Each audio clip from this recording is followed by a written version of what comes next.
دا جوله چې ده نو په دې کې ته ماشوم واچې نو هغه ماشوم چې کله وجاړي نو په دې کې سینسرز لګېدلي دي. هغه سینسر د ماشوم د اواز کې هغه سینس کې او د هغې سینس کېدو نه پس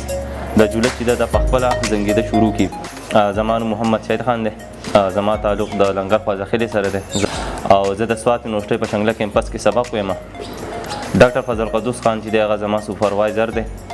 دا مخامخ کومه جوله چې تاسو وینئ دا زما د بي ایس د فاینل ایئر پراجیکټ دی. دا جوله چې ده نو دا دې کې موږ سره مطلب درې فنکشنالټیز چې دي هغه درې فنکشنالټي دا دي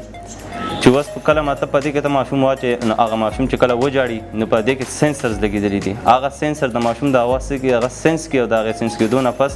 د جوله چې ده د په خپله زنګېده شروع کړي. د دې د ټایم هم ډیپینډ دی لکه کس وغواړي چې دی څومره دې ته ټایم ورکول غواړي نو دې ته ټایم ورکولی شي.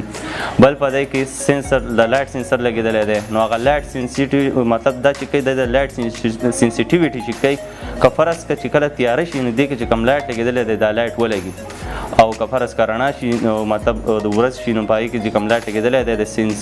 لایټ سینسیټیویټي د وجې هغه لایټ چې کوم هغه بیا نه لګي.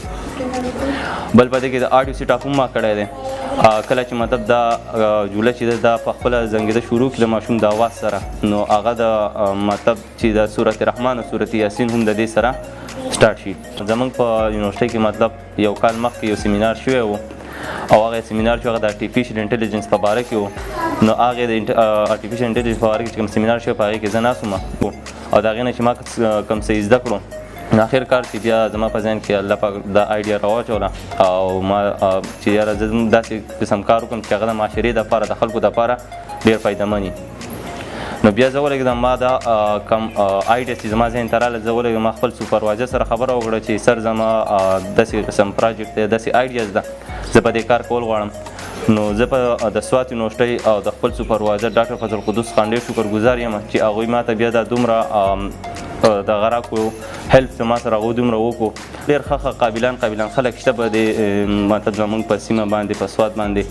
خو هغوی د پیسو د وجې فاینانشل د سپورټ د وجې یا د نور څه مشکلاتو د وجې هغو شاته پاتې شي یا څه سینټرز میلاو ورته نه شي یا نور څه ایجوکیشن هغو ته میلاو نه شي د ټیکنیکل د هغې وجې هغوی هغه په خپل میشن کې چې دی هغه مطلب مخکې لاړ نه شي. نو دا زما حکومت ته ریکویسټ دی چې هغوی داسې قسم ټیکنیکل